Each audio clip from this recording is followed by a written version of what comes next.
महसूस नहीं किया। 14 अगस्त 1947 की रात। हमारे पास जो दस्तावेज और उस दौर के लोगों के लिखे हुए वृत्तांत हैं, वो एक बहुत बड़ा सवाल खड़ा करते हैं। क्या 14 अगस्त की रात एक नए देश के जन्म की रात थी या एक पुराने मुल्क की मौत की? और अजीब बात यह है कि इसका जवाब शायद दोनों है। आज हम इसी पहेली को समझने की कोशिश करेंगे कि कैसे एक ही पल में दिल्ली में जश्न मन रहा था और पंजाब में मातम। ये बहुत दिलचस्प तरीके से आपने इसे रखा है, क्योंकि इतिहास अक्सर हमें सीधी सपाट कहानियां सुनाता है ना?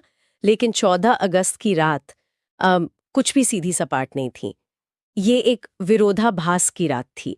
सोचिए, इतिहास एक ही पन्ने पर, एक ही स्याही से, एक ही समय में दो बिल्कुल अलग-अलग, बल्कि एक दूसरे के उल्टी कहानियां लिख रहा था। एक कहानी थी उम्मीद और आजादी की, और दूसरी थी दर्द और बिछड़ने की। इन दोनों को एक साथ देखे बिना हम उस रात की असली तस्वीर कभी नहीं समझ सकते। तो चलिए सबसे पहले उस कमरे में चलते हैं जहां ये सब हो रहा था। संविधान सभा, दिल्ली। आधी रात का वक्त चुना गया था। ये अपने आप में कितना नाटकीय है। उस हॉल के अंदर माहौल कैसा रहा होगा? क्या वहां सिर्फ उत्साह था या आने वाले कल की चिंता भी थी? दोनों चीजें थीं, बिल्कुल। हमारे स्रोत बताते हैं कि हॉल खचाखच भरा हुआ था। भविष्य के भारत के निर्माता, स्वतंत्रता सेनानी, पत्रकार सब वहीं थे। हवा में एक बिजली सी थी, मतलब एक अकल्पनीय ऊर्जा।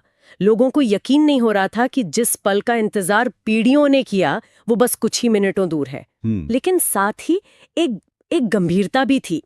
हर कोई जानता था कि उन्हें सिर्फ एक देश की सत्ता नहीं मिल रही है, बल्कि करोड़ों लोगों की तकदीर की जिम्मेदारी भी मिल रही है, और वो भी तब जब देश का एक हिस्सा टूट रहा था। तो ये एक खुशी थी जिस पर जिम्मेदारी का एक भारी बोझ था। और फिर खड़ी में 12 बजे और जी, पंडित जवाहरलाल नेहरू ने अपना वो भाषण दिया जिसे हम सब ट्राइस्ट विद डेस्टिनी, नियति से साक्षात्कार। जी, नियति से साक्षात्कार के नाम से जानते हैं। ये शब्द सुनने में बहुत भारी लगते हैं। जी, तो क्या इसका मतलब सिर्फ हम अपनी किस्मत से मिल रहे हैं या इसका कोई और ज्यादा गहरा मतलब था उस वक्त? नहीं, इसका मतलब बहुत बहुत गहरा था। देखिए, अंग्रेजी का जो शब्द है ट्रिस्ट, वो सिर्फ एक मुलाकात नहीं है। ये असल में एक वादा होता है, खास तौर पे जैसे दो प्रेमियों के बीच